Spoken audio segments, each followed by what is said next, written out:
Welcome, everyone. This is James Milford, head of school at Maclay School. And today we have some special guests with us, and we're going to do a joint A Few Minutes for Families podcast and also a webinar series today. So it'll be on all of our channels. But one of the things that our current situation has pushed us to is really honoring, understanding, and wanting to lean into a better mindset for our students, for our faculty, and certainly for our families. So we staffed up our guidance team this year, brought in some new expertise, and wanted to make sure that our community knew that just beyond, we have some guidance counselors, right? Because every school has some guidance counselors. But how do we do it specifically at Maclay? Why is it so important here? And what's the vocabulary that we use internally to help our students build their confidence, build their self-advocacy, build their resiliency? Because at Maclay, it's, there's pressure that comes with being here. There's high expectations that come with being here. There's also so much success that comes from being here and doing it right. And there's a large team here that we try to surround all of our students with. It's a special part of that. So today we have Tammy Eubanks, Jayme McIntyre, and VanSyckle with us. So guys, if you would just introduce yourselves so everybody knows who you are, and maybe share the areas of the school that you focus on and what you work on here. Okay, great. Thank you, James. I'll start us out. I'm VanSyckle. I'm a lower school counselor here, and I get the privilege of being able to go to start down in pre-K and then work my way up through 5th grade. And you will find me in middle and upper school sometimes, but primarily I'm in the lower school. And what I do is I go class to class. We talk about mindfulness. We talk about character education.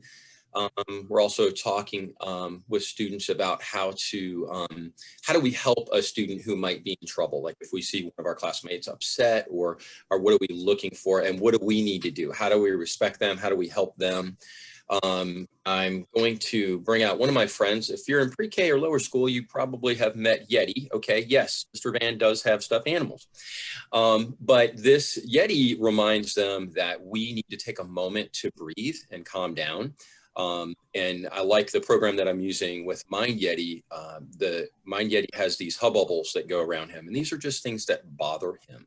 So we are just, going over and reviewing how do we take a moment just to breathe? How do we calm down? And how do we get back into a green brain? We're going to touch on that in a second. But primarily that's what our focus is for pre-K through 5th grade. I'm not going to lie, we do a little bit of dancing, we do some singing, we do some music, but really how can we get back into our calm brain to make some good decisions and make some, just to problem solve really, and how do we handle our day? And that's a little bit about me. And now I'm going to introduce Miss Jayme McIntyre in the middle school. Right. Hi there. I am Jayme McIntyre and working as the middle school counselor.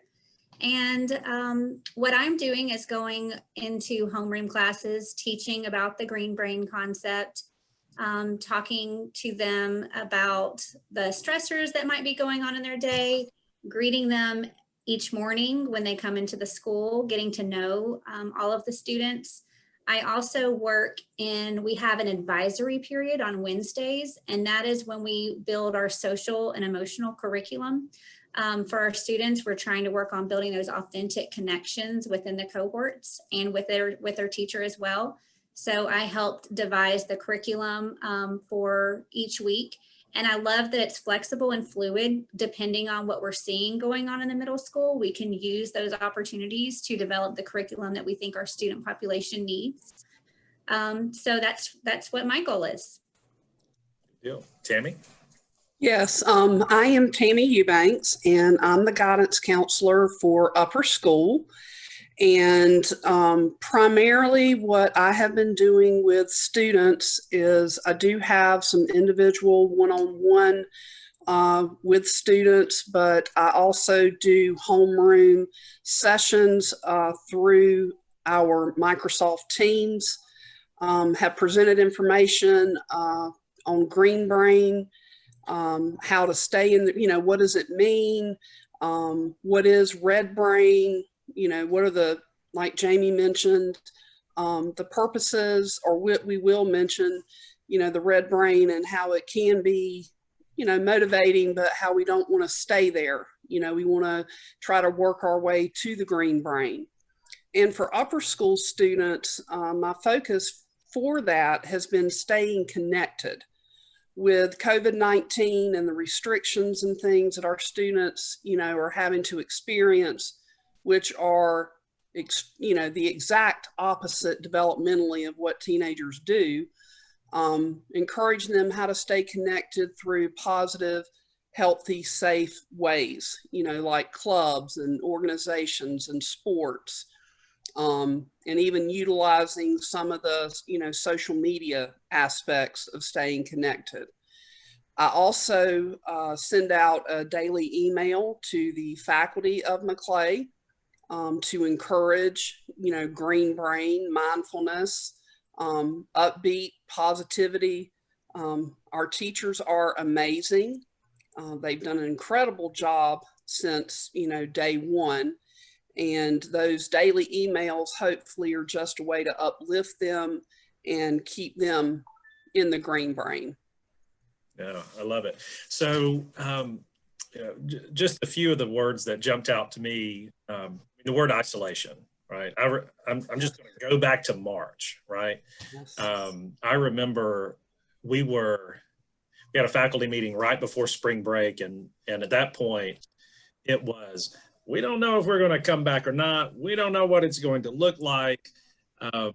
But I agree, Tammy. Faculty, again, my faculty choose to be here, choose to follow that passion and invest in our kids. But one of the things that we really tried to battle was this sense of isolation. And that's been a 6-month battle for us. And we certainly see, the ripple effect of that through relationships. I know you guys see it every day. But this idea of stress and anxiety and how isolation plays into that. So when you when your team introduced Green Brain, I thought it was deceptively simple and extremely relevant. So I'll turn it back over to you guys. So give us the approach, and for everyone who's watching, this is the language that we use internally.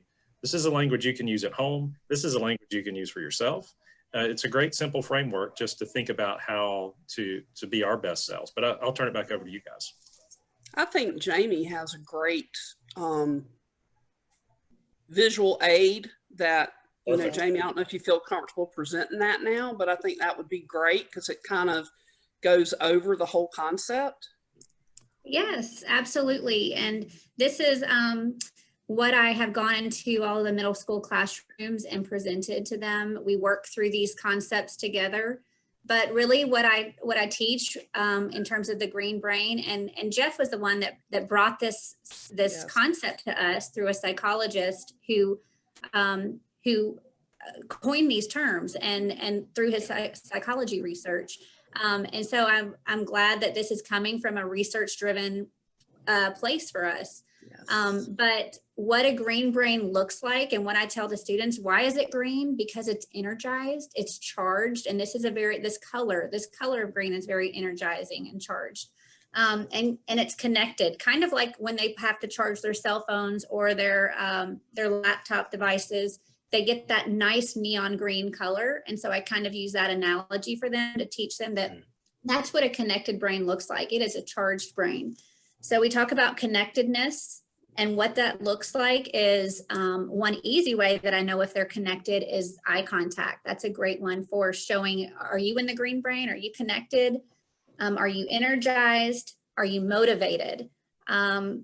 Flexible, and we've talked about that when our brains are tense, it's really hard. They're stressed and they're tense, so it's really hard to let new ideas. They're learning lots of new things during the day, and those new ideas are less likely to get in when their brains are tense. So we talk about ways to make that more flexible. So that way we're in a flexible state, so new ideas have a place to go and have a place to to make connections in their brains. Ready to learn and problem solving. This is a big one. So when we're stressed, and this red around it is kind of the stress and anxiety. It's hard when you're in a fully stressed out state to be problem solving, to come up with solutions. So we tell them, this is, if you're problem solving, even though it's a problem, you're still in this green brain because you're solving it, you're solution focused.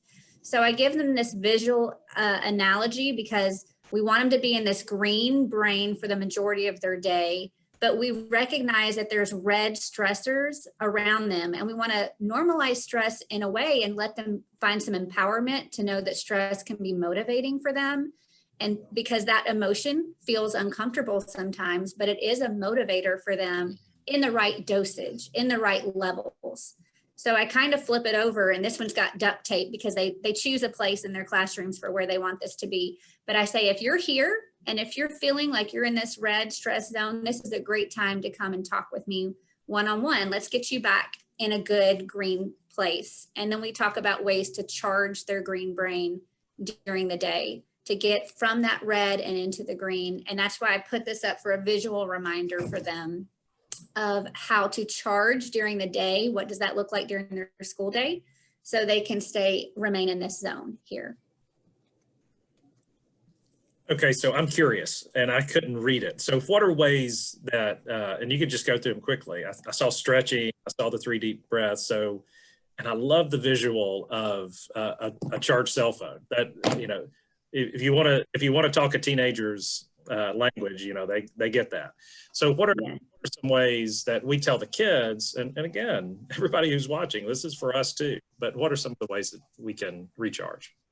Okay, that's great. So one of the things is we talk about mindfulness. We're doing that in lower, middle, and upper school. And what mindfulness is really kind of being really in tune with your senses, the 5 senses that you have. So mindful stretching, I show them and I take them through that. And I say, stretch, okay, let's put one arm over the other and stretch it. What does that feel like? And then the next time I said, let's stretch the other arm, but this time let's be really mindful about it. Let's really focus our senses into that stretch, listen to your breathing, really focus on that.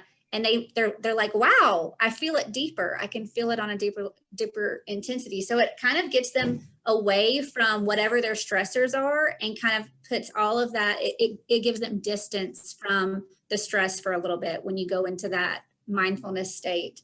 Taking 3 deep breaths, and I wear this bracelet that they know, and I talk about just breathe, the power of our breathing, and how just our breathing in itself is endorphin releasing and oxygenating to our brains. And so I really try to emphasize the power of 3 deep breaths before a test, or if they're stressed about something, take a moment to do that.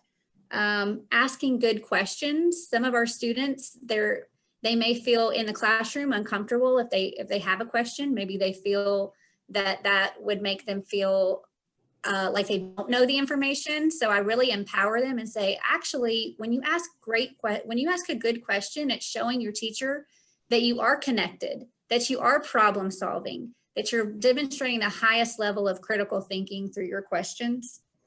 Recalling a favorite memory, sometimes just closing our eyes and putting ourselves. So I try to tell them, where's a favorite place? And a lot of them say at the beach, in the water, kind of in the waves, floating. So I try to remind them, go to that place for a little bit. These are quick charges. And I tell them, you know what, some of you guys have quick chargers for your devices, and some of them have these longer that take all night to charge. These are your quick charges for school time use. That's the differentiation. And then making positive statements and affirmations to themselves, that can also help them get back into this green. Giving a compliment to someone else or themselves, talking to a friend or an adult, working it out in PE through physical exercise, and then having kind of these phrases that they internalize, like do my best, forget the rest. Sometimes something like that is a good mentality on a test, you know, to bring what you have, know that you're prepared, and leave it there. You know, leave that stressor behind because you're prepared. So those are some of the things we talk about in the classroom. I love it. And it's so one of the things that jumped out to me is, so most of my reading has to do about organizational strategy or leadership or those sorts of things. And I read those same things in terms of leading individuals, in terms of positive attitude.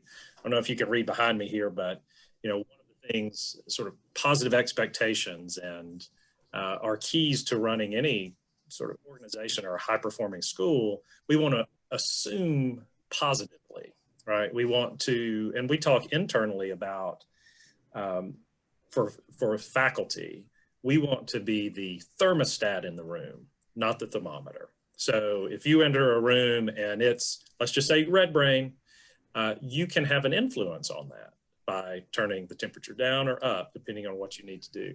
And it really, some people may say, oh, that's just a little bit too hokey for me. But honestly, when it comes down to it, it's about controlling your emotions. It's about taking ownership. And I'll just go back to some of the other terms that we use, self-advocacy. How can I feel confident about what I can do, about what I can accomplish, and those. I just love what y'all are doing. So, so that was Green Brain, how to charge. Can you give us let's pick 3 warning signs of how do I know when I'm in the red brain? What are those things?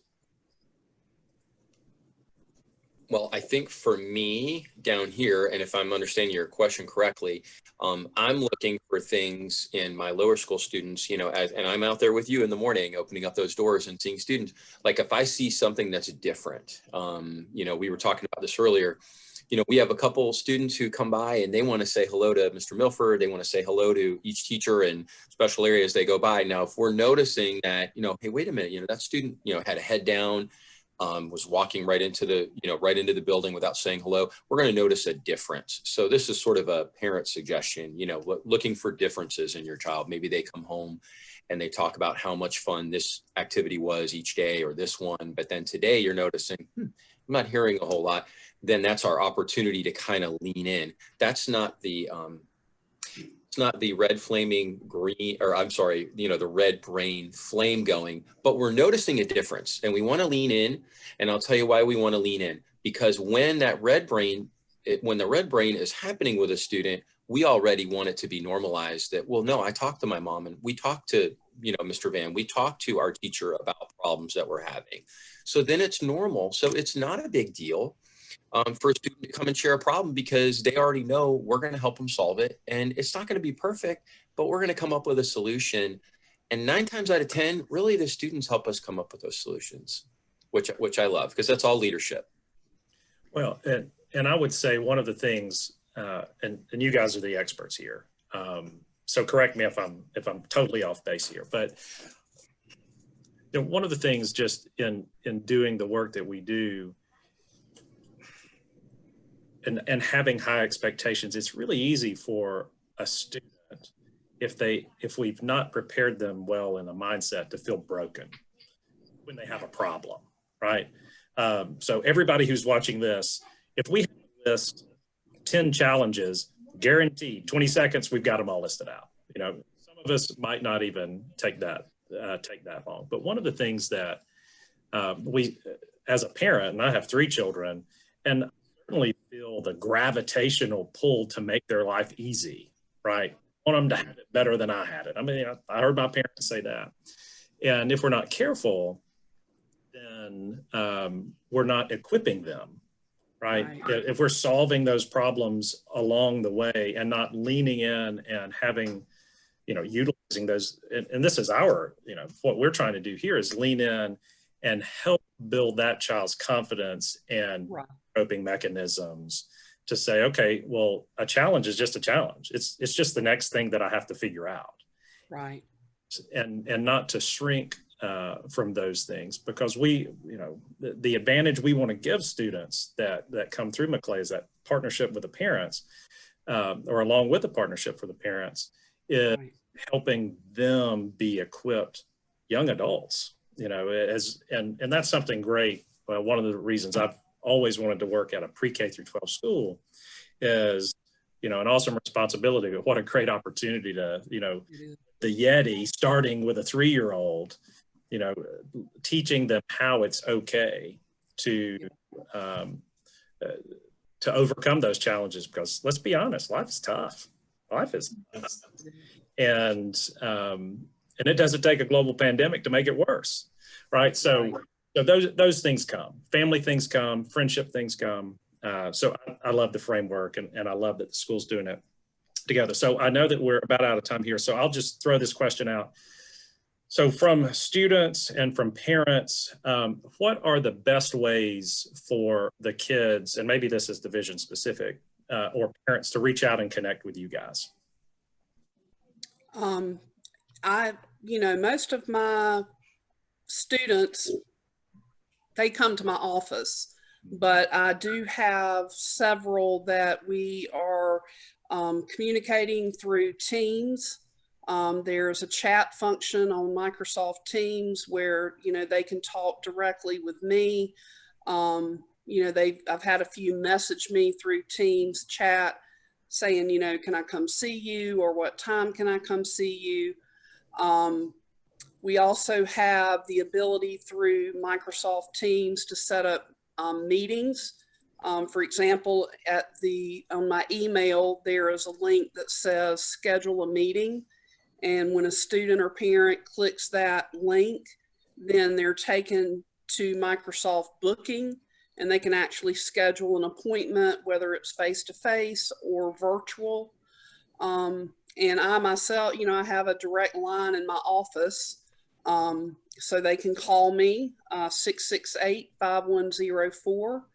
So I think, through Microsoft Teams, email, phone, they can get me very easily. Smoke signals may even work. I mean, they're Yes. easy to connect. Yes. Now, Jeff, how does it work I'm sorry, go ahead, Jayme. Oh, I'm sorry. I was just going to say, for me, with regard to self-advocacy, I am loving that the green and red brain are becoming our common language, and students will say, hey, I'm in my red brain. Can I come and talk with you? And so I love that self-advocacy component of it. I've even had parents email and say, oh, now I get it. My student said, or my child said that they were in a red brain and I wasn't sure, but now I'm making, because we had some webinars with parents in the middle school. So it's so exciting that they're having that common language, and that parents are now emailing and reaching out to have me connect with their students. So that would be the best way for parents to reach me, is to email me, or you can call the front office and connect with me that way. And then for our students, they know I try to make myself very visible and present in their transitional periods and first thing in the morning. So really just trying to help build that relationship so they feel comfortable coming to me on their own. Yes. And then for me, I'm probably a little bit simpler to reach. So for parents, I would just say email or call me. That's a great way to get a hold of me. And then also for students, I'm in the classroom, so I go in and out. So they have, the accessibility to me, either in the classes that I'm going to, or at lunch, and I'm just being honest, I mean, that's a little bit easier to ask for help, maybe not right in front of everybody else. So it gives them a little bit of privacy. So if they see me outside, or on lunch or recess, so I'm pretty accessible. But yeah, I'd love to. And I don't want to be a broken record, but I always feel like, if your child is having an issue or concern, it's so great to reach out ahead of time so that we can kind of handle it, here before it ends up, turning into a mountain. So I'm always going to say that whenever I have the opportunity to talk, and I appreciate that, James, letting us share today. Just shoot us an email, give us a call, or on pickup or drop off, or, just, hey, Ms. Rand, can we chat? Those just go so much better when we can support you and support your child, sort of on the front end, instead of trying to bring that mountain down. So yeah, reach out. It's perfect. And I'll just give encouragement as a parent who is still trying to figure it out. All right. So total ownership. So I have a 20-year-old, a 19-year-old, and a 15-year-old. And one of the things, so just over 20 years doing this, one of the things I think we all need to own as parents is there's no manual, that every child is different, and that it is, you shouldn't try to do it alone, right? So just know that we're here to help. We don't have all the answers, but we're very willing to work and figure out and advise. And I'll echo for Jeff, let it be an open dialogue.